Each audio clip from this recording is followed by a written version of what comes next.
Hi, and welcome to the RootToCISO podcast. It's me, Kris Rides. I'm going to be your host, and I'm going to be chatting to seasoned Chief Information Security Officers about their career journeys. We're going to be unencrypting their real-life stories and searching for the hidden keys to help you fast-track your cybersecurity career.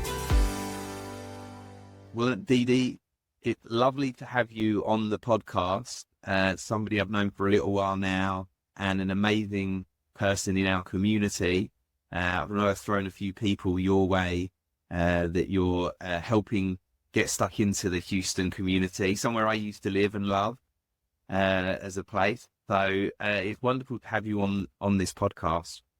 And not only do I get to know you a little bit better than I do already, because I'm sure there'll be more stuff that comes out. I'll be like, I didn't know that, including me spotting your aerobics post on LinkedIn the other day. So I'm sure there'll be more stuff to come out. And then hopefully lots of things for other people to learn and hear about your career path. So DD, I'd love you to introduce yourself to start, please. Sure. Thank you, Kris. Yes, DD Budiharto. My legal name is actually Katarina, but a lot of people don't remember that. So I just go by DD, which is my incident response name. Great. I didn't know how the DD bit came about, so there we go. Well, that came about kind of like conveniently, but it's a nickname coming from Indonesia. Anyway, but yeah, so I am currently a fractional or virtual CISO, which is CISO as a service, CISO on demand. I wanted to help the mid-market to enhance their cybersecurity postures. I was a 3-time CISO for Fortune 500 oil and gas companies. And in that capacity, I have noticed that a lot of our suppliers, our partners, working with us, global energy companies, and they did not have a formalized cybersecurity program. That concerned me because the bad guys know that they targeted those small organizations as a stepping stone to enter the big global enterprises. So in my journey here, my goal is, again, we don't let the bad guys win. Like this is my mission in my career, personally and professionally. So I wanted to help the mid-market.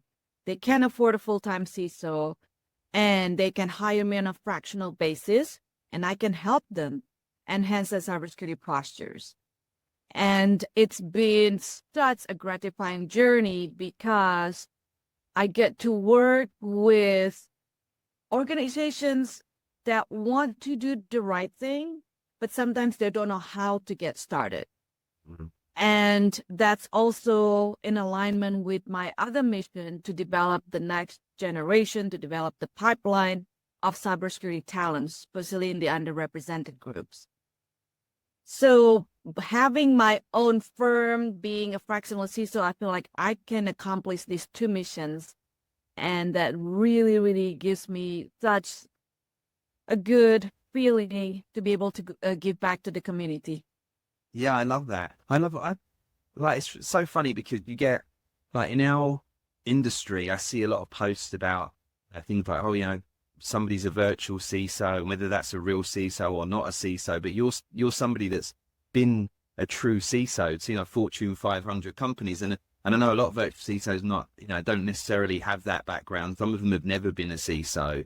But what I find interesting is, I don't know whether you necessarily need to have been a CISO previously to be a fractional CISO, because I see different size companies kind of have different needs. I don't know what you feel about that. And we're probably going immediately off topic because we're not quite talking about your career at the moment. But look, while we're chatting about it, why not, right? Because I think a lot of people see the titles and see people and they don't necessarily know the difference or even understand the background. So I don't know, how do you feel about the need to be, either you have to be a CISO or not to help these companies previously?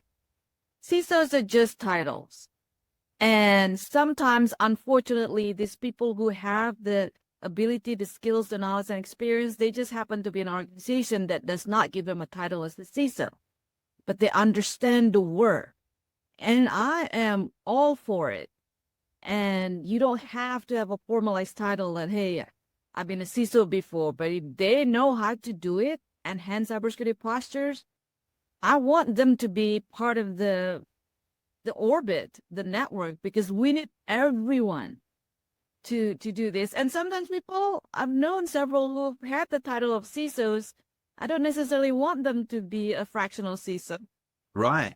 Yeah, 100%. I actually think that I look at, like, we've helped some smaller companies that are vendors to very large companies, including some of the FANGs. And yeah, I look at them and some of the help they need, like probably some CISOs wouldn't have the experience or the ability to do that. Maybe they've been too far away to be that close to a small company. You know, somebody that has 300 staff isn't necessarily the right person to help a company that has 10 but is a high profile supplier to somebody. So yeah, I totally agree with you there. And funnily enough, of course, we're pre-recording this, so this is going to come out after RSA, because myself, you and Larry have a panel from aspiring to achieving at RSA in a couple of weeks' time. And I don't want to give away all your backgrounds beforehand, so we'll release this and put it out afterwards.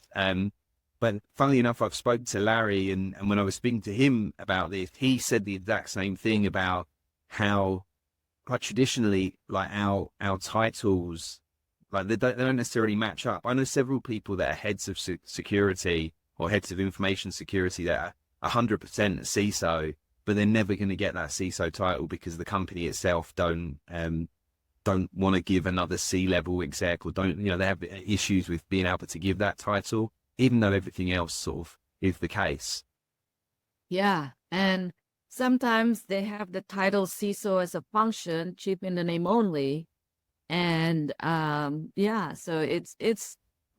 I believe that we shouldn't get caught up in the title. It's what you do that makes a difference, and if you have the passion, the drive at the end, because we don't want the bad guys to win, then hey, we're in it together. Yeah, 100%. I love this. Well, the title of our podcast is RootToCISO, and I think we should put a caveat there that the RootToCISO really is maybe a route to leadership, and it's a way to help people right the way through their career, from people just starting into cybersecurity right the way up to those that are perhaps in those sort of high-level positions, leadership positions, that just haven't got that CISO title quite yet. And so I think this podcast hopefully can, open up actual, people that manage to take that journey and share their background. Then maybe people just find little bits of inspiration and things that will help them in their future career, or changes they can make now. So, I'm really enjoying this, like starting this podcast, and hopefully everybody else that ends up listening to it feels the same way about it as well. Plus, for me, it's great that I could get to talk to really interesting people about their careers. There's not a whole lot of prep work that we have to do because we're just talking about our careers anyway, right? So that helps as well. And I'm looking forward to doing that. Now, like, one of the things I loved about you is when we first connected, you told me all about how you started your career and coming over to the US and studying here. I want you to share that with everybody, because I think, like, you've come from an amazing place there, and I think it's really interesting to hear how that impacted your journey as you move forward. Okay, you want to go back to the 80s? Right back. Just go right back. Well, I came to the States in 1988 from Indonesia, and I didn't speak English. My word of English was A, apple, B, ball, T, the alphabet. Right. I couldn't put a sentence together. My parents worked hard to make sure that I was able to come to the US to learn English, not to necessarily complete a full education, but just because they knew the opportunity back home, being a woman, being in a different race, being a different religion. We all had the three strikes against us, being a woman, Chinese minority in Indonesia, and then being a Christian. Mm-hmm. So they gave me all they got for me to come to the US so I could learn English. So when I would go back, I would have that bigger opportunity to succeed. maybe I'm wired this way, but I defy usually what people tell me what to do and not to do. Same here. That's why I've got my own Okay. business. I'm terrible. I'm terrible at having somebody boss me around. And I'm terrible at letting my wife boss me around. She still does it, but Yeah. So thank you for validating that. I'm glad I'm not alone. And yeah, no one could believe that I would make it more than 2 weeks because I'm the youngest of two. You know, back home I'm considered spoiled, even though I worked. I started working since I was 14, and so I had all this. I said, okay, why 6 months? Why, why not continuous? I didn't even know what the future would look like, and all I thought about while crying on the plane was that I would not go home until I become successful. And that at that time, success to me meant that I'd be able to earn money, send it back home to help my parents. And so that was kind of like the only two things that I had going on that I just did not want to fit into what they thought I was going to be. And yeah, I got to the States. I went to a very small school called Ottawa University in Ottawa, Kansas, not Canada. okay. And I thought I was in transit. I swear to God. I said, oh, I came from Jakarta, and back then, 10 million people in the town. And this was Ottawa, Kansas, 10,000 people. Big difference. But so I was in transit, in my sign language. I was confused. I tried to ask the foreign student advisor when I would go to the real campus. But this is the real campus. Oh, I was 18, right? I said, okay, that's fine. I got to make the best of it. By then it was all survival. Again, remember, my goals was just that I'm going to make it happen. I'm going to be successful, however it was going to be. And so, yeah, I started taking that ESL, English as a second language, intensely. And I wanted to dream in English and all that. Anyway, at the same time, and I've always been a bookworm, so I wanted to work in the library. And the librarian said, you have to be able to speak English. That's the first requirement. I was so devastated. And I needed to work. I needed to make money so I could stay. And, as a foreign student, they would only allow me to work on campus.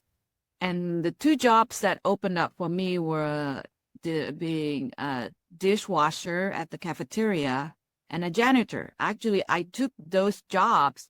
The dishwasher was part-time. The janitorial is actually more full-time, especially during the break when the campus was empty. I cleaned the dorm, toilets and all. And yeah, but I was so proud doing those jobs because I never considered any job was ever too small. Because to me, it was all a learning experience. I even learned janitorial terms. I learned how to clean building in American way, because back home we didn't have AC. We had dirt floor sometimes too. So I was just excited learning about those cleaning methods. Okay, fast forward, junior year, I still had not declared a major because I was just interested in taking everything. I got some scholarships, not big, but between my parents' money, me working, and then some scholarship, I was able to complete my degree in 4 years. But as a junior, my foreign student advisor asked, you need to declare a major. You cannot graduate without a major. I had no idea what I wanted to do. So I chose accounting because it was the first thing on the list. mm-hmm. And then graduation came and my mom was able to come. She was actually coming to also bring me back home, like, hey, you've accomplished this, go home, get married, work and all that. And actually I told that, Mama, no, I got accepted at graduate school. I'm not going to stop. I'm not going to go back because I haven't been able to send money back. I'm not successful yet. I'm not going to go home.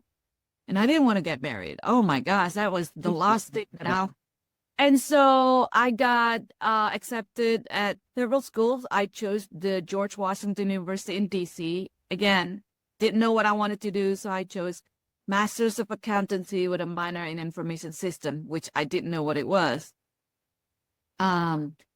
And then during the campus recruiting, when I was at GW, the big 8 accounting firm was asking, and I was, just meeting with them.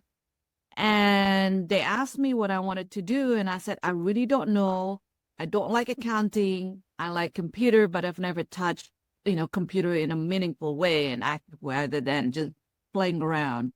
Because as I was graduating from the undergrad, they started bringing computers to the campus and had a lab. But I was never really had any active role. And then one of the firms said, we have exactly the right role for you. It was an EDP auditor. I had no idea what it was. No. EDP for people, I still ask people because I do teach some courses for minorities in cybersecurity, and I ask the new generation, so do you know what EDP stands for? A lot of people don't actually. So it's the precursor of IT. It was called electronic data processing. Okay. In the mainframe era, they needed to have controls when they needed to, the financial auditor needed to review the numbers coming from the mainframe. So I became that EDP auditor. Oh my gosh, it was in DC. A lot of my clients were government clients, and then some of those not nice to me, though, things that I'd heard of, but didn't really know that it was, oh my gosh, I would work with them.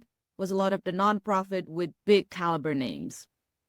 Yeah, so I learned that, and I learned what controls were. I knew control in the English word that, hey, like you were telling me earlier, we were talking about it, I don't want to be controlled by other people. That was meant to me. Good. But now I learned the context control of, we need to put protection of the data that's coming from one system to another and so forth. Okay, fast forward. I loved what I was doing. But again, I was in my early 20s, still discovering who I was, what I was doing. I was just excited with life. Again, I'm still thinking about, I still need to make money to send back home. Cool. But that was my goal. And I kept sending money back. But DD, question for you. So when you were doing the EDP process, EDP audit, what is that equivalent to as a job now? Is that sort of auditing the quality of the data that's going between? Like what's the equivalent? It's a good question. IT audit nowadays is called IT audit. Right. So the equivalent is to apply the principle of the CIA, the triad: confidentiality, integrity, and availability. Yeah. Of course, it was much simpler then. Make sure that the data that the financial audit team needed to report to could not be tampered with, and then the critical data was protected, and then it was available when it was needed. Right. So there was that disaster recovery. Encryption was not really a big concerns back then. It was for some high level data, but it was a heavy encryption method then. But yeah, so that's the equivalent today's is IT audit. But now we have more complexes. We have cloud, we have everything distributed. So yeah.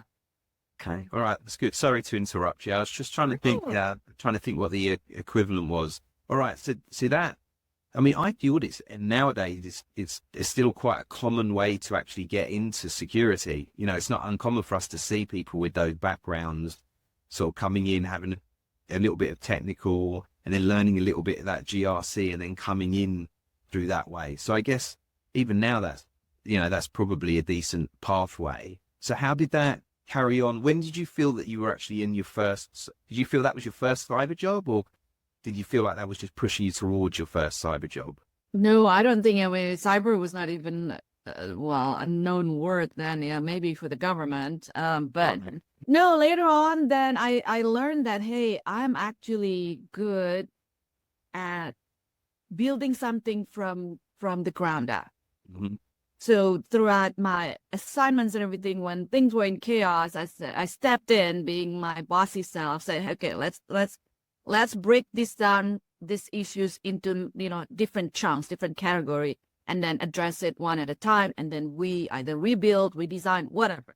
So I discovered that when in my early career, and said, so when there was, I can't remember, and it's been a long time, but they were looking for an IT auditor for an internal enterprise company, either to develop the IT audit department or to be part of the audit department, right? But just help. Sometimes they have an audit department, but they didn't have the IT audit side. Remember Right. that? Yeah. A new field. So I started getting into that, going to the private versus the public accounting. So going to public, enterprise corporations. They were Yeah. big, insurance company, financial companies, everything. And I started helping them developing their IT audit department from the ground up. And fast forward again, because there were so many of them, and it's been a long time. The one of the big six then also recruited me and say, hey, we have a new practice now. By then it was called information risk management. Right. It fit right well because we support the financial audit team to do this. And I thought, okay, that would be good because I've been working just from one company to another, but I really wanted to get exposure from different industries.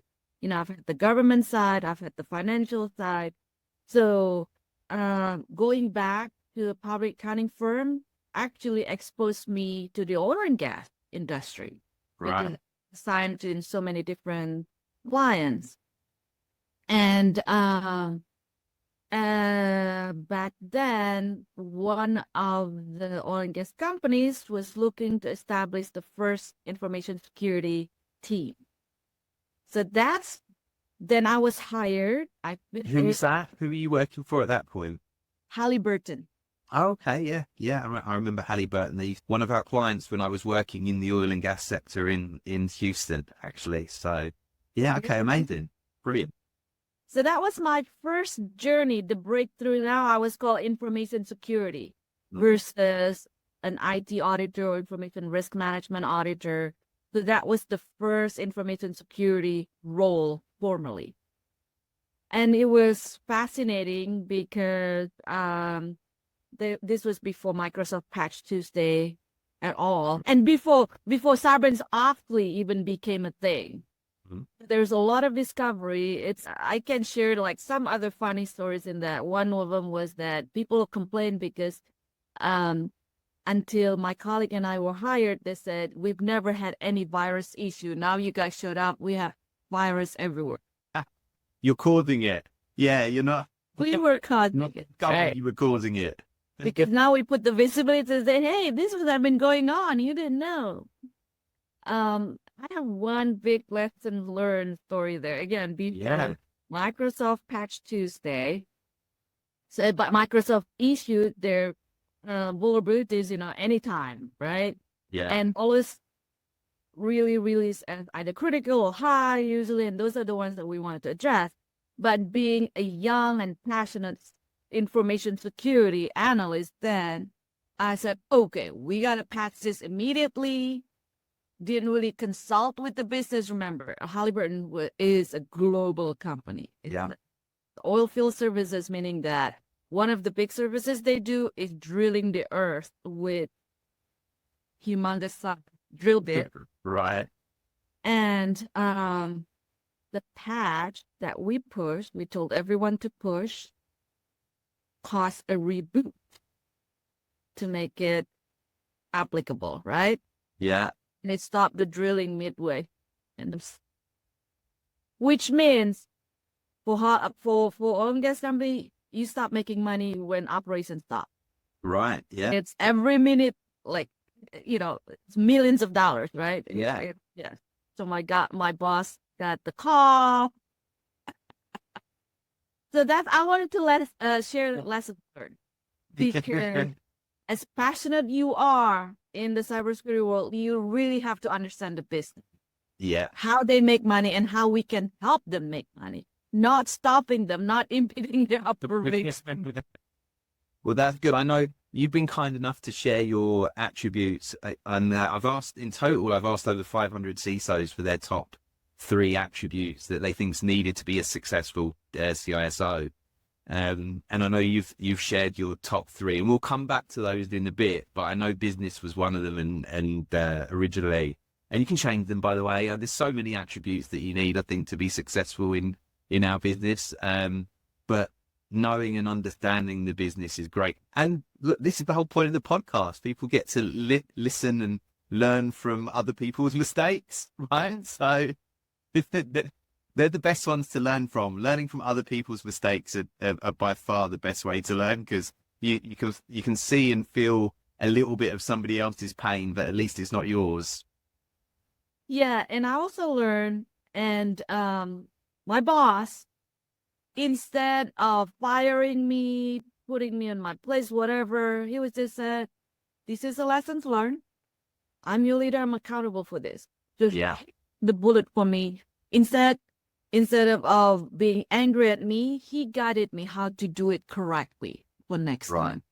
Perfect. So actually, as you know, this podcast, tomorrow is Thursday, I'm being awarded by the Houston CISO community, and I get to invite certain people, and I invited my former bosses, and the one who guided me through is one of the invitees.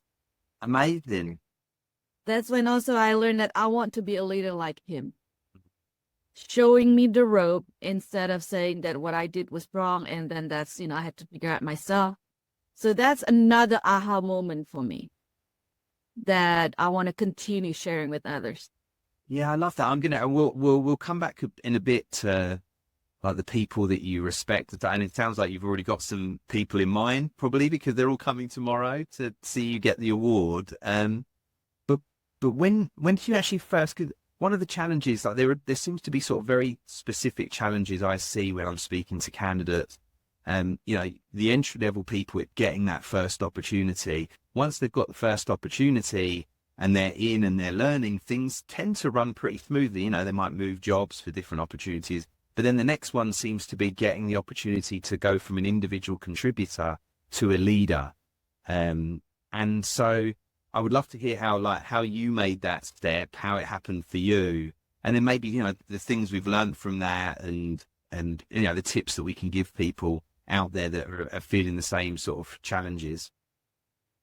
Yeah. At the end of the day, what I also learning, I in the non-professional way, when I was a college student, didn't speak English much, I also learned that a lot of people were just rolling up their sleeves, helping me.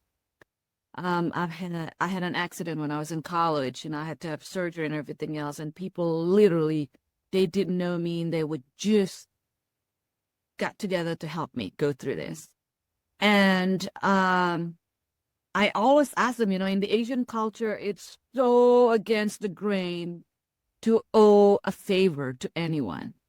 You're supposed to help others, but not receive help. Right. Oh. Bro, I was like recovering and stressed out. How am I going to pay you back? How am I going to pay you back? He said, please relax. You do it for others when you can, when you're able to. That was the first paid forward language that I learned, that, okay. That I don't have to pay, the directly whatever they help me with the same amount that I need to give back. No, they want me to give it to others.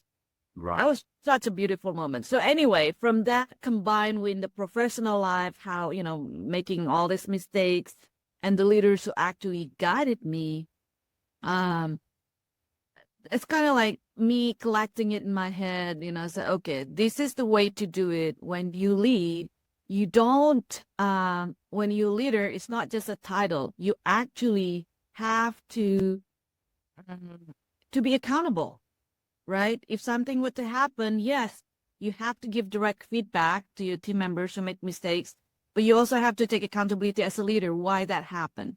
And in my case, my former boss then said, no, I should have told you this was what needed to happen, but I didn't. So it's just, oh my gosh, it was an eye-opening. Said, okay, I when I become leader, I want to do that. I'm not just gonna pass the mistakes, blame others. So did it answer your question? I think, well, and then when did you get the chance to lead? What was your first, like, how did that come about? When did you first become a team leader or a manager? Okay. Yeah, that's what I'm interested in how you got to that point, because I know, like, there's so many different ways that it happens. So you let me know for you, and it'll be interesting to dig into that a little bit more. Yeah. So in Halliburton, I had two bosses that I just loved, and I was there for a while. And so when I changed role, I became another individual contributor for more, it's called real-time operations back then. Yeah. So dealing directly with the external customers. And I was active at the American Petroleum Institute, IT security subcommittee, they call it. And then the members elected me to be the chair. And I had that imposter syndrome. I said, well, it was not called imposter syndrome then. I said, oh my gosh, I don't know how to do this. So my second boss at Halliburton said, you can do it. You have the leadership skill. They elected you for a reason. And this is a long answer to where I'm getting at. So then I became the chair, the first female chair for the American Petroleum Institute API, IT security subcommittee. And since then, I dealt a lot with the leaders, the CIOs of oil and gas companies, members of API. We're talking about big, big names. And so I started kind of exercising my leadership skills, not managing people, but communicating to these leaders. And then I started getting recruited, from one CIO to another, saying, hey, why don't you join my company? It needed some transformation and everything. That's when I moved to a different company. I had a people leader role. Yeah. The equivalent of CISO then too, so that's my transition. So I started applying what I've learned from my wonderful bosses to become a people leader when I had my first managerial role. I love that. I think, I think when I think of all the people I've spoken to, over, the last 20 odd years in recruitment, there's so many different ways that you kind of move into leadership, and the most common way is to move internally. But some of the challenges that you find is that, there might be like one manager role for every 6 or 7 staff. And if those 6 or 7, maybe half of them want to be a manager. So not everybody gets that opportunity. And sometimes companies aren't growing, so there's not new manager positions. There's not new leader positions. And so I think yours is a great example of sometimes, and for no fault of your previous bosses or for no fault of the company, that opportunity is just not going to be there for you to make and get that manager level. And so sometimes you need to go outside of that to find it. I mean, your story particularly hits home for me because I'm such a passionate person when it comes to community. And, I've been involved with Cloud Security Alliance for years and was founding director of the SoCal chapter, and then twice president as well. So, I know how those opportunities of volunteering and wanting to do the best by our industry do get you noticed. And I can't count the number of new clients and people that have come to me that have asked me to help with different things. I think that's where a lot of my speaking opportunities came originally from that. People saw me and they were like, oh, would you speak about security staffing here or there? And so, yeah, I'm a big proponent of volunteering and putting yourself in that position. And I love that you can directly give experience of how that has been successful for you. So I love your story. And so that's amazing. What would you like? You've probably also created leaders, since you've had those opportunities. What are the things that you look for in, and I don't want to go back into those attributes for a CISO, but what are the things you look for in in individual contributors that kind of demonstrate that they're going to be maybe great leaders, and what can you encourage people to sort of work on? Yeah, good point. Because after my first people leader role, I'm also learning, right? Now I'm practicing what I've learned. Mm-hmm. I would suggest usually, and then when I join a new company, I start looking for succession, success, right? Because I want to build the next generation leader, and I don't want necessarily to be in the same position for too long, because then it's not going to create that ecosystem for the upcoming leaders. I look for, and I transparently share with them, it's because a lot of them, I manage a lot of highly technical people, right? And I can be technical, but I also have to be strategic. So instead of, switching back and forth being tactical and strategic, I had to hire people who can help me in the different areas. What I share with them is connect people at the human level. To me, the human level just overrides everything else, whether it's you, the SME for AI, cloud, zero trust, it doesn't matter. But if you cannot connect at the human level, communicating that, I really wouldn't pick you as my successor, for example. Right? Yeah. Once you have that human level, you can communicate. I also want to see the vision and strategy. They need to be able to see the big picture. Yes, what they're doing, their expertise very much matters, but how that fits in the big picture. Back to the lessons learned that I learned, like deploying patch, this is the highest critical. Boom, it stopped the drilling process. I didn't do any good for the company.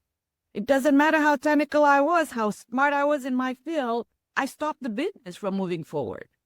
So being able to see that, fitting the different pieces together, and then how it fits in the big picture, the context, I'm looking for that. And then the third one would be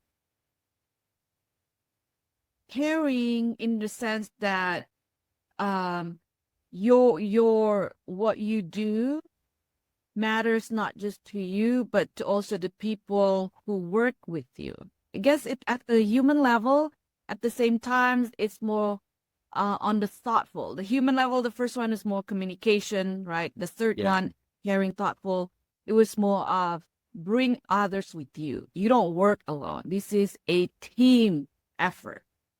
And I usually have a matrix for them to upskill. Send me your training plan. I want it both in the leadership skills. I don't like to call them soft skills. I call them leadership skills. Yeah. And then the technical skills. And every year they have to come up with what they want to hone in both categories. I do my best to support them. If they want to take trainings in the leadership, communication, presentation, whatever, boom, I'll make an effort to do that. And if they want to learn new technical skills, I also make an effort to do that. So it gives them the perspective, the balance. And I've led a team of people and who thought they were going to make it as my successor when I didn't choose them to do that. They were very angry at me, to the point where I had to call HR. And because I felt threatened, because and even though I explained it to them that, hey, remember, this is what I'm looking for. And then you don't realize, but in our conversation, every time I talk to you, I assess you at all these different levels. And I communicate that to you. Hey, you need to work on this. You need to work on that. I think this is the thing, not everybody you can't have multiple successors, right? You have one success. You can have multiple people vying for that success, that succession, but only one person ultimately is going to get that job. And so I'm sure it can be upsetting when, you're overlooked or you're not decided, but the flip side of that, and I can tell you from candidates and people I've spoke to, is sometimes that just means your home is somewhere else, right? Somewhere just means that your skill set and the mix of skills you have just aren't at this company. So getting angry doesn't do anything for you, right? In fact, most great leaders, once they've chosen their succession, most of them are looking at the other people that were vying for it and thinking, right, I want to see them still succeed. What's their opportunities? Where else could they go? Is there other opportunities in the business? And then if there are not, they may even, and I know that it's a challenge sometimes when you see people leave the business and you don't really want them to leave, you really would love them to stay. But ultimately, I think a good leader looks at that and says, well, I'm really pleased for you, and I'm really pleased at where you've got to for here, and I wish we could give you what the next step is for you, but we haven't got that right now. And so, I wish you best of luck, and I understand that you've had to leave to get that. So I think it's good for people to hear that and people to understand that doesn't mean that they're not good. It doesn't mean they're not even, as good as the other person that did get the opportunity. It's a fit. They're not as good a fit, and that's a different thing. So yeah, I love that. So how did you actually end up getting your very first CISO title? Because that is the other challenge, right? We see people struggling to get into the industry, and then people struggling to get their first leadership role, and then there's a whole bunch of, there's even less CISOs in the world than there are managers or directors, right? So there's even more people vying for that position. So how did you get your opportunity to become a CISO for the first time? I was not looking for that. I mean, the term CISO didn't even exist. Huh. And so, and this is part of my naivety too, that and I'm sharing this with now when I teach in my course, that I have that, I want to be a hero mentality, so I have to temper that. So whenever a company said, DD, I need your help, come in help, I didn't even care about the title. I didn't care about the money. I've taken jobs that were paid significantly less, a lot less, but the opportunity was so exciting. It was a greenfield to be the first CISO before the company went public. And so I would go into fires without, this is the analogy, I would go into fires without wearing my RFC, like FRC, the fire retardant clothing. Yeah. So I would get burned, I would get that, all that. And so yeah, naturally back then too, when I was asked to lead this, to transform this team, the title really didn't matter to me. And I don't know whether there's a pro and con in that. And again, because back then also was not, CISO title was not ever mentioned or commonly used, especially in oil and gas. And I think through my dedication, my work and everything else, then I got promoted. Right. Mind you, I've also been overlooked for promotion in the past because I'm a woman. Right. So I've experienced that. And back to your point, of course I was upset, but I wanted to use that energy to pivot myself to something else that's more productive. Right. I couldn't articulate it then, but now looking back, that's what I did. Because yes, I allow myself to grieve, to be upset and everything. But then I said, I move on. Plus, I'm a survivor. I'm the breadwinner in the house, in my household, and I had to survive coming to this country. So maybe that's always my mentality. I got to survive it. I can't just dwell in this one problem. I'm being overlooked for promotion, for example, right? So that's another thing that I am able to do. The oil and gas industry, I mean, having worked in it it was only around a year, and we're going back sort of 15 years ago now.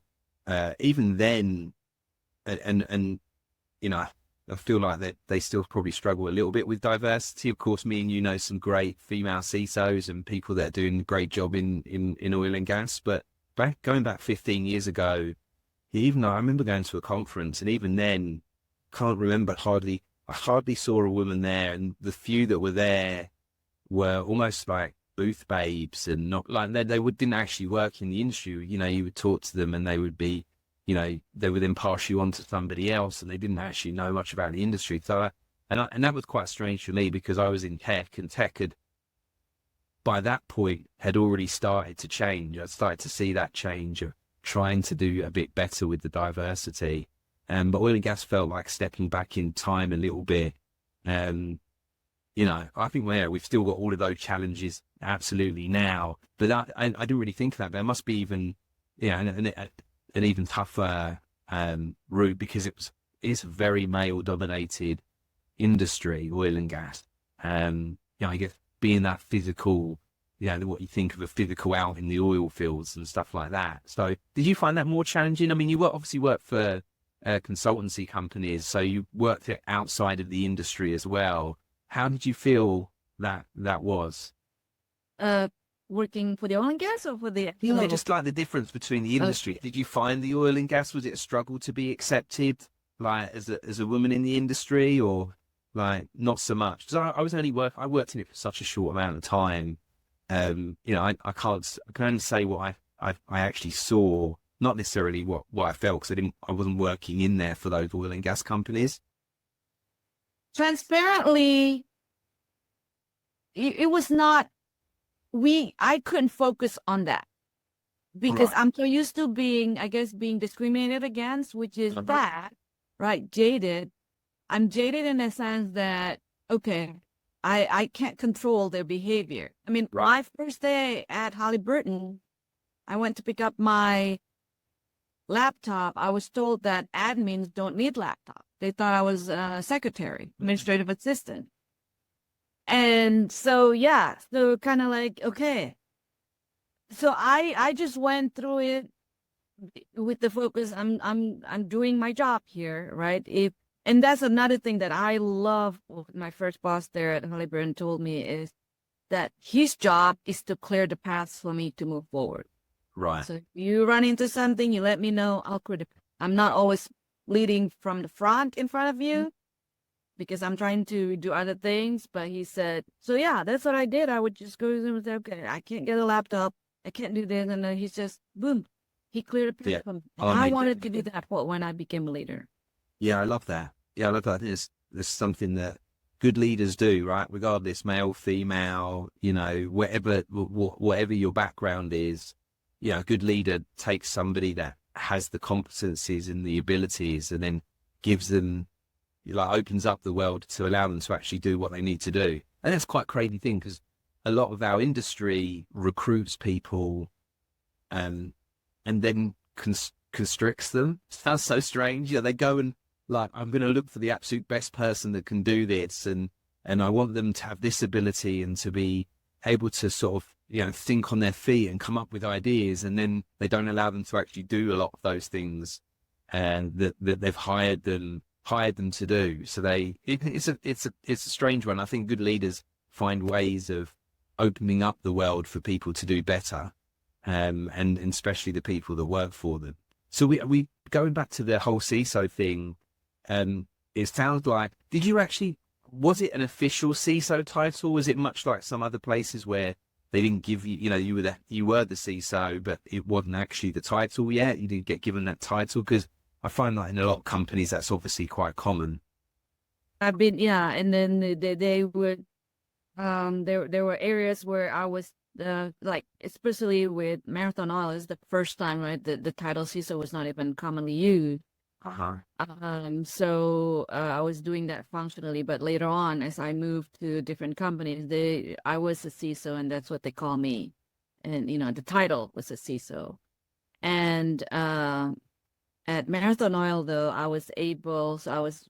by then I was the chair for the API, and I had worked a lot with the White House, who work on trying to balance regulation, right? Because we were also back then targeted by nation state. And that's what the word APT and all that stuff started too. So I gained an invitation for my CEO at Marathon Oil then to meet with President Obama when he issued the first executive order for the cybersecurity for critical infrastructure. Right. President Obama invited top 10 companies like you name it, the Yahoo, the Google, and then 2 from oil and gas, 1 from Exxon, the other one was from Marathon Oil. So I had something to do. But that was Amazing. kind of my fame to claim. Yes, I worked, on the call with the chief of staff trying to get my CEO to go there. But anyway, I digress. But yeah, even then, my title was not a formal CISO because again, back then it was still not well known. Yeah. Yeah, I think what you've said a bit about that, striving, there is definitely an obsession. I see that with some candidates. There's an obsession to become a CISO and get that title. And sometimes I even see people take a job for the title. So they take it because it's CISO, but actually previous jobs they've been doing have been closer to actually a full CISO job than others, right? Very different. I guess the CISO job is different in different companies as well. So that's another challenge. You talked about, you talked a bit earlier about sort of having to take sort of less money to do different jobs and stuff like that. And I think that's a good thing for us to talk about, because I think a lot of people, when they're in a situation where, a lot of people have been laid off recently in our industry, and some of them are maybe having to take jobs that are a step backwards or look or feel like a step backwards in their career. But likewise, there are people that maybe they're being taken back to the office and they enjoy working remote. And if they want to stay remote, they might have to take a side step or a step back to get that sort of freedom and flexibility. So I think I don't think people realize how common it is in every industry for you to not continuously be on a straight ladder. Your career path is, I don't think I've met anybody whose career path has been a straight ladder, up, right? They're often steps sideways and backwards, and they don't always feel that great when you're having to take them. So is there been sort of, and obviously I feel a little bit, you've kind of mentioned there have been, but has there been particular times when you've had to do that and take a step backwards or sideways? And, can you tell me a bit about what that's ended up leading to? Twice actually. After becoming a CISO and with the one company, my children by then, one was in going through high school, the other one was in transition, middle school to high school. And it was tough for them to do the transition. Very, very challenging. And then we do have a strict rule at home that we don't allow devices during family dinner, family time and everything. But guess who kept breaking the rules? Mama. Right. So they started asking that because, I was always attached to the phone. Yeah. I mean, wanna cry erupted on Mother's Day. Right. Yeah. So that was one of the things that they were upset that they wanted to do something nice for me and I couldn't. I had to be on call all day, all weekend. So, so I decided purposely, it was hard, but it was worth it, that I became the number 2, being just a cybersecurity architect, right? Because I can still do all the design, the vision, the strategy, and everything else, both the technical and the tactical, but not being involved in the operational side. Mm-hmm. So the only thing not becoming a CISO in my role at that time with the 2 companies is just not getting calls for any operational failures. Yeah. That was worth it so much, because I was able to spend time and help my children going through a hard time and being there, even though maybe they didn't want me to be there, but when they needed me, I was there. I didn't have to say, oh, sorry, I have to work kind of deal. Absolutely. I would not trade that. I love that. I think most people know, if they've seen my posts on LinkedIn or whatever, I often talk about me having a daughter. I've got a young daughter, so she's off to kindergarten this year. And I definitely feel the guilt of doing that. I'm running my own business. So, my phone is my email, is my, it's my connection to my whole business. And in the business I do, I might get a call from a new client or might get an email from a new client saying, hey, I'm looking for a specialist cybersecurity company. to help me find this staff member. And when people do that, they often call 4 or 5 companies. And so, if I miss that email or I don't reply back in an hour, often they've had 1 or 2 conversations already. And sometimes you don't even get to have a conversation. And so there is quite a bit of pressure running my own business to be constantly on there, constantly on my emails and constantly replying. And there is some absolute expectation from clients that, you get back to them within, quite short time periods. And so I find myself too often on my phone and stuff. So we put in the similar no phones at the dinner table, and we make an effort to talk about the things that have been a struggle or a challenge that day, and then the things that we've really enjoyed. And so we make an effort to try and do that when we're having dinner, and if we have friends around, we do the same. So, but it is still a challenge, even at weekends. I think people have slightly more flexible expectations, but I still get plenty of work emails over the weekend. So I just, have to try and be more conscious of putting my phone down and being a little bit more present for my family. So I love the fact that you made a career choice to put that forward. That is an absolute challenge to do so. So I love that. You said there was 2 occasions. Was there another occasion as well then that you had to do a sidestep or a step backwards, to do the right thing, I guess? Well, those are the 2. Then after that, I decided to become a fractional CISO. Right. And I still get offers to go back to full-time CISO. And now I realize, even though, at that time I was focusing on my children, but now they're in college, but I still have my husband and my mother who live with me. And I realized, my husband has been there for me, both my husband and my mother, right? When I was traveling internationally, working all the time. They're the ones who kind of help with the logistic with the kid. Now I want to be present for them, as my mother is aging as well. She's 81. Now I just took her, she's never been to Canada. So I took her to Canada for the winter holiday, just the 2 of us. I did not have to worry about phone calls, returning emails. 2 weeks, just the 2 of us together, bonding, everything else. I could never do that in my capacity as a full-time CISO. Yeah. She always prioritized me whenever I was a CISO in the corporate world, that no, don't worry about me. You take care of yourself, the kids, and your husband. So I wanted to dedicate my time for her, and I'm happy. I'm trying to get that, also trying to do little things like that with my husband, right? And he's still working. He's working from home, and it's like you said, they're the ones in the background, sometimes don't get the recognition, but they're the ones who keep pulling us. My story is not without struggles, but there are days I was depressed, didn't want to get out of bed, crying, meltdown, so many things. They're the ones who keep me afloat, and they're hardly recognized. And they don't want recognition. Yeah. Especially my husband. They don't do it for the recognition, right? Yeah.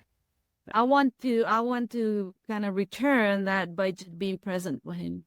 Yeah, I love that. I think a lot of people know and understand and hear about the CISO role being a very stressful job, but let's face it, our industry can be a stressful industry to work in generally. I think this month is National Stress, I don't know, like Understanding Month or something like that. I'm pretty sure. I remember reading something about it, and I've been asked to do a podcast and talk about it. And I did a talk at the Cloud Security Alliance September event. I think it was their very first one, or maybe their second one. And I talked about stress in our industry and dealing with it. And actually, I've had some amazing people work for me. Chrissy Morgan, I want to give a shout out to her. She worked for me, great recruiter. And she actually, her background, she got a very interesting background in prior to recruitment, in working in sort of therapy and in that area. And she's amazing. She's got a coaching business now that helps professionals and companies, dealing with stress. And with her background in cybersecurity staffing for many years, she knows the industry really well. So she does great stuff. She's a yoga teacher and lots of breath work and stuff. So all these amazing things that help people deal with stress. Obviously, other than having your family around you and them lightening the load, is there anything particular that's really worked for you in terms of like dealing with stressful times? I've always been active. Have you seen my posts on being a dancer, the aerobic instructor and everything? So I make time. That's the gift of myself that I have to honor, to keep moving, to exercise. When I don't even feel like exercising, I just dance. Yeah, I love that. That keeps me alive. Yes, that's amazing. It's funny because nobody I've spoken to has talked about that, but for me, I do some sort of exercise every single day.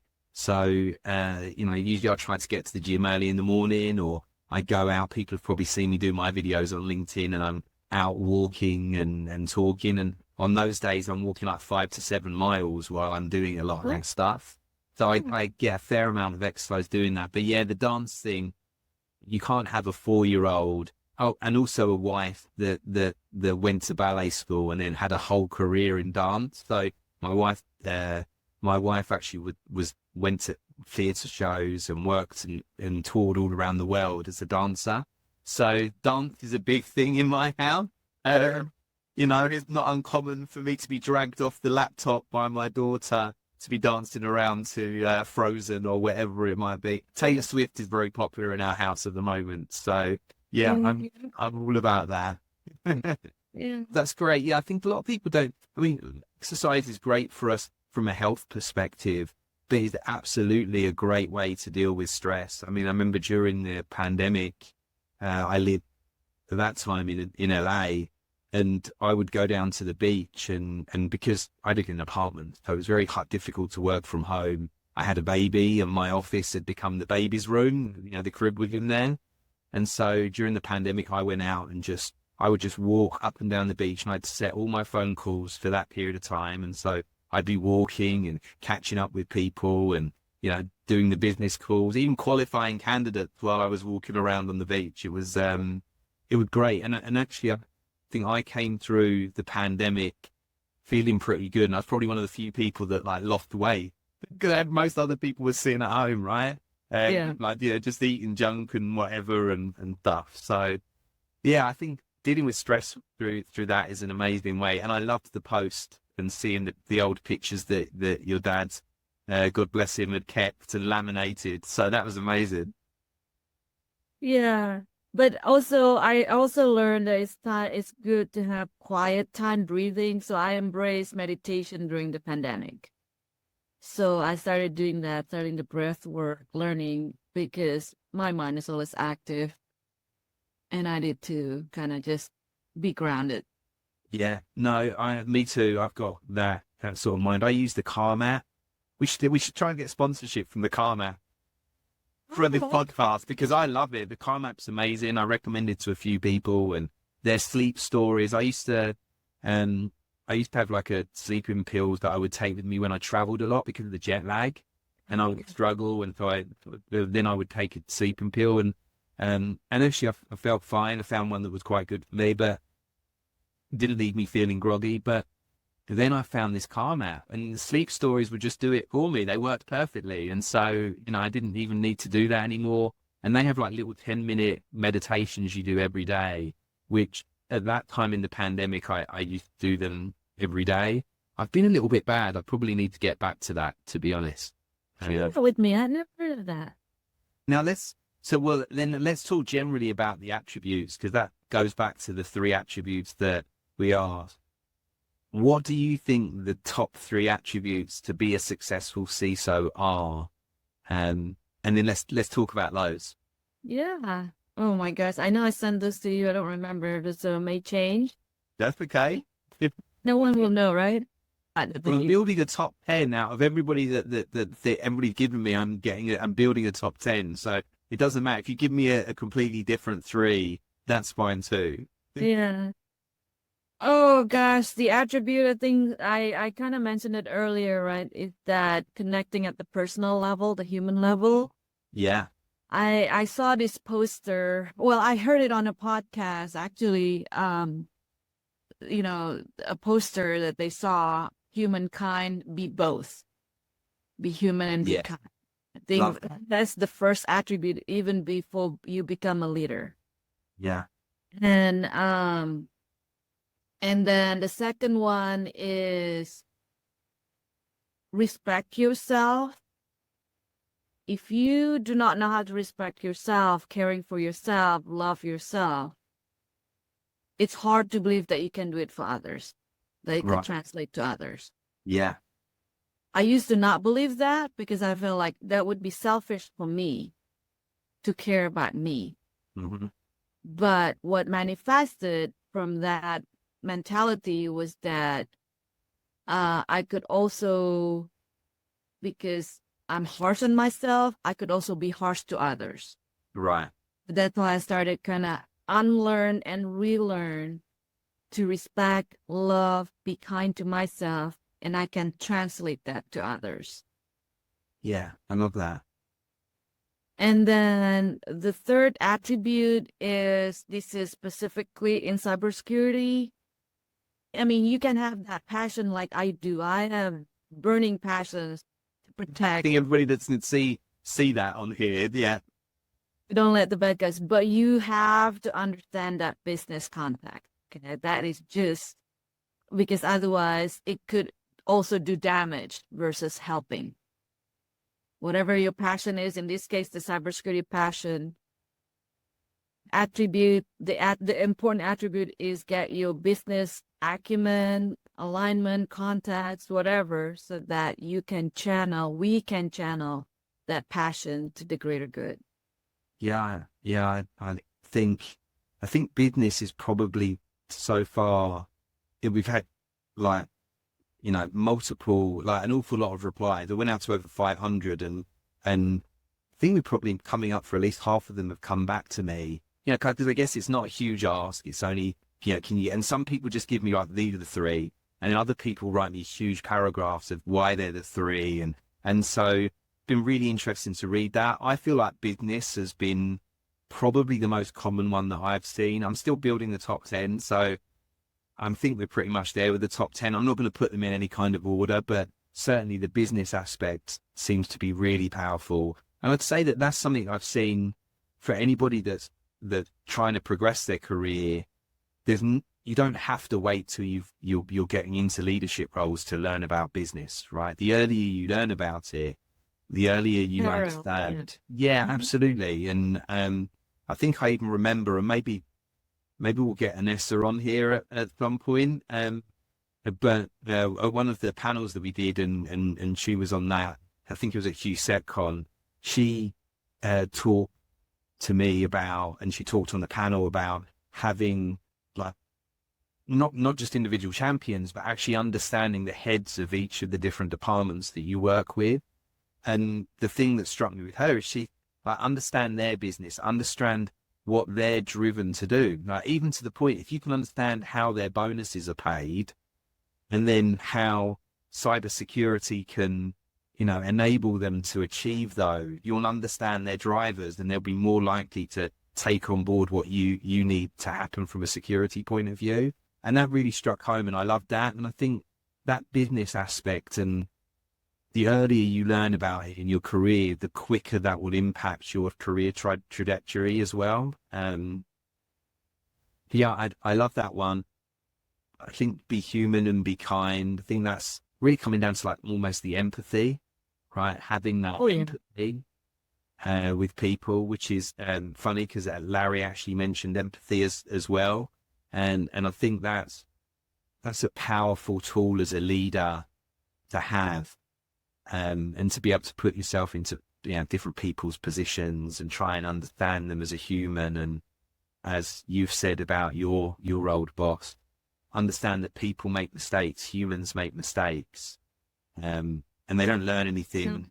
You know, I don't think you get the benefit of the learned if you fire people for making mistakes, right? You now, if they make the same mistake several times, that might be a different story. Different story. Okay. But, you know, if you're firing them for one mistake they've made, you don't get the benefit of learning. The next place that they go to work to gets the benefit of learning from that experience, right? So, yeah, I love that. And then your middle one, being kind to yourself. Not enough of us do that. Because I think it feels selfish, right? You feel like a selfish person. Like, that's how I feel. Yeah, and even sometimes I feel guilty. You know, we talked about exercise. You know, I feel guilty. I'll go out. Yesterday I had such a busy day. I had 200 emails waiting for me at the end of the day, right? So I was like, right, okay, I need to get out. I'd had dinner. I need to sort of get out. I need to do these emails. And so I went out and I went for an hour walk. I walked sort of 3.5, 4 miles. And I just did all my emails. I got them all done. And then I came back in and went and then helped my wife put my daughter to bed. But I did feel guilty about sort of going out and doing that and exercising, because I'd already exercised in the morning. I felt like I'd exercised twice, but I was doing my work at the same time. But the flip side of that is I want to be as healthy as possible for my family, and you know, they need me to be, right? So it's not selfish to go out and do these things and to look after yourself if ultimately, you know, that goal is you can do better by everyone else. Yeah. Unless you're doing it excessively, you know, you're trying to avoid the family. Right. Yeah. You know, true. your conscience will tell you, right? Yes. No, we sat down and had dinner together, and then once we've all once me and my wife have finished my dinner, my daughter grazes, so she'll eat for an hour. So yeah, that's my time. When she's finishing eating, I'm usually doing my emails on the sofa. And so, yeah, I just like, okay, I'm going to get out and do it this way today. But yeah, I think it's so important for us to be kind to ourselves. Like when you're in a bad mood and I'm as guilty as anybody, or you're struggling with stress, I'm snappy. I snap at people, and then after, why do I do that? Like that, you know, it's perfectly reasonable. Maybe I took something the wrong way or whatever. And so, yeah, it's conscious. You can be better by other people when you're better to yourself. So I only have a couple of questions kind of left for you. The first one is, if you could sort of go back to yourself in your early cyber career and you could give yourself one piece of advice, what would that piece of advice be? I know I have two, but one I mentioned earlier. You can do two. That's okay. I don't mind. It's okay to go towards fire, but be prepared, right? The preparation may be different for different people. Like for me, like, you know, going to fires, yes, I should have put the proper clothing, proper resources, so when I needed help, I could get help, versus, you know, once I got burned, I couldn't help anyone else. Right. So it's okay to want to help people, okay to want to resolve issues, but make sure that you have the proper resources to do that, and protection and support. Yeah. And then the second one is, I also learned this, and not until I'm an independent, you know, agent now, that I could look back and tell myself that it's okay. It's okay to walk away from something that would not compromise your integrity. Right. I've been fired for walking away, for not wanting to do the things that were unethical. Okay. And I'm able to say I'm proud of it. Back then, I did not know whether I made the right decision. My ego hurt. But now that I'm more seasoned, I'm wiser, the universe placed me in that spot to be fired, because after I left, litigation happened. And I was not, because I refused to do something that was unethical. I love that. Ethics absolutely will end up being in that top 10 for CISOs. And I think those are things you do build on early in your career, right? You've got to build those ethics. You've got to understand. And as you mature and get older, you become more confident to be able to take the steps to say no to things. Whereas a bit earlier on in your career, you're probably more likely to be, I don't know whether bullied is the right way, but right word for it, but pushed into saying yes to things that you're uncomfortable with. So yeah, I love that. I think that's a great piece of advice. And again, I think the first piece of advice in terms of stepping towards things that usually you would run away from, is another good one. Often you have to ask the questions. You have to be willing to ask the question, difficult questions, when you know that sometimes the answers you're going to get aren't the ones that you want. But sometimes you're surprised, right? You ask those questions, and I think that's also the ability of, when you're young, sometimes you're scared to ask the wrong question, right? And sound silly or sound dumb. And then people try and drill into you. There's no such thing as a silly question, but you still feel that way. I still feel that way, right? There'll be times when I'm talking to people on panels or asking, and I'm like second guessing myself whether it's a silly question or not. But chances are, if I've got the question, almost certainly there's a whole bunch of people either in the audience or whoever have got the same question, and of course there's another bunch of people that totally understand what somebody's talking about, but there'll definitely be other people. And so, yeah, no such thing as a silly question. And sometimes you have to push yourself to ask those things. So I love that. My very, very last question for you, is really coming back to, I own a cybersecurity staffing company. I've been in staffing for 20 odd years, almost 25 years now, and doing just cybersecurity now for 12 of those. So you've been a hiring manager for a huge amount of years. You've hired a lot of people in your time. And I know right now, one of the biggest challenges in the market is that people are struggling to stand out, right? There's an awful lot of applications for every job. You see the job advertised as 500 applications. And what are the things that, or thing that you think would help people stand out, when they're out there and they see a job that they really want to do, to somebody like yourself, Yeah.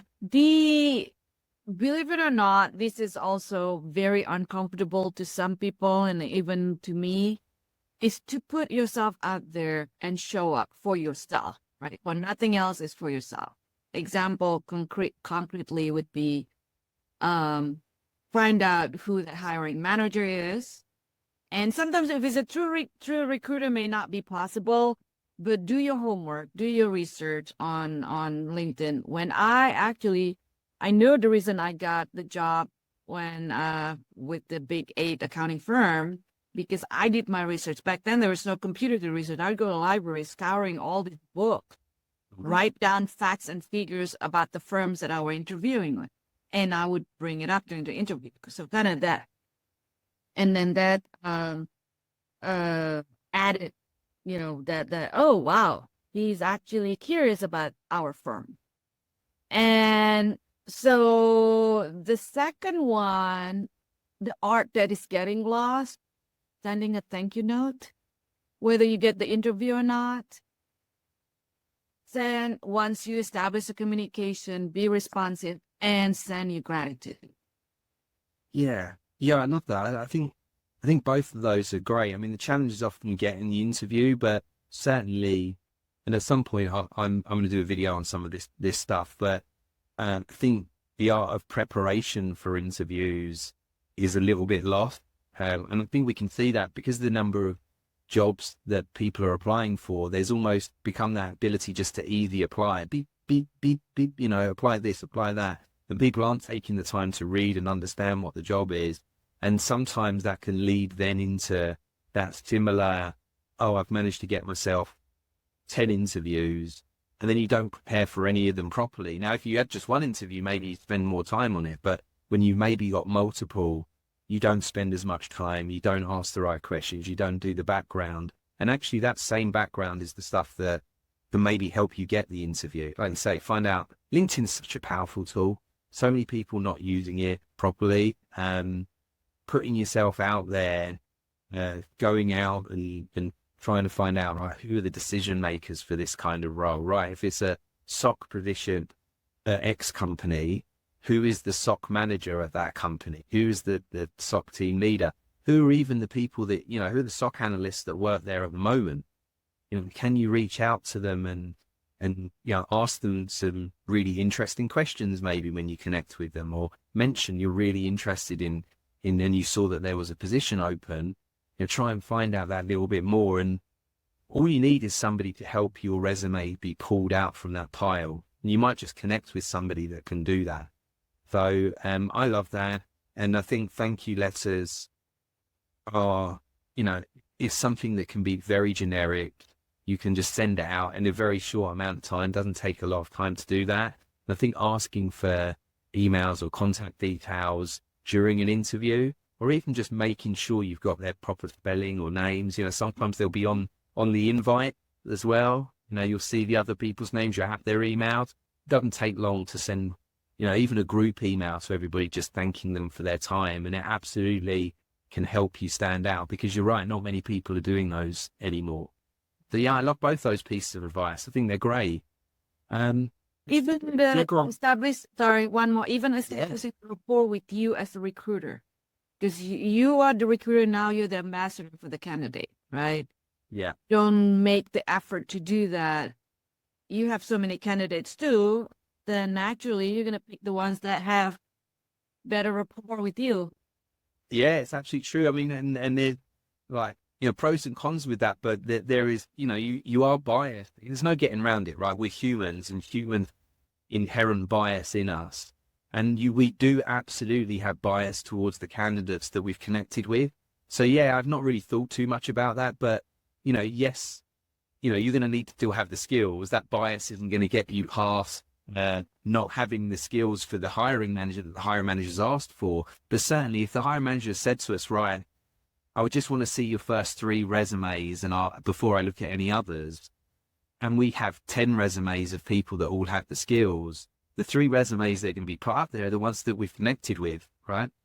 So you're absolutely right. The connection with the recruiter is really important. And I think if I work for the company, or I feel like I know the company, so, some internal recruiters know what the company's like and they work there. And if you get on well with them, their assumption is, well, you're probably a good fit for the company. You'll get on well with other people. So yeah, make an effort. I mean, recruiters do get a lot of flack, and there are good ones and there are bad ones, of course, just like anything in any career. But, and sometimes when you've got 500 applications, getting back to everybody is not possible, right? And having individual calls with everybody that wants it isn't always something you can do. But I think you give people, be kind, like the humankind thing. Absolutely. Be kind, give people the benefit of the doubt, and build rapport is spot on. And if you do that with the recruiters or the hiring managers or anybody you interact with, you'll have a much better experience and probably a much better chance at getting a job. So thank you for adding that. That's great. I love that. Yeah. And I love your stories too. This is the first time I'm hearing the detail. Yeah, I don't really think this is all about sort of my interviewing of CISOs, but I find myself coming out with my different stories and stuff that I've come across as well. So okay, I appreciate that you enjoy them at least. It's a two-way street, Kris. It's not just me talking to you, Well, that's a conversation really, and that's what I wanted from the RootToCISO, right? I wanted it to be a conversation and feel very easy to listen to and stuff. So hopefully we get that. I feel like it's been very easy to chat to you again, and I'm looking forward to seeing your RSA. Yeah, me too. Thank you so much for inviting me to your podcast.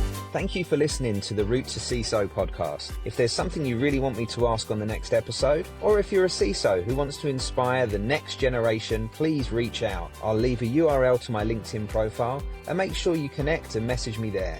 We're always looking for feedback, so please don't forget to like, comment, and subscribe wherever you get your podcasts.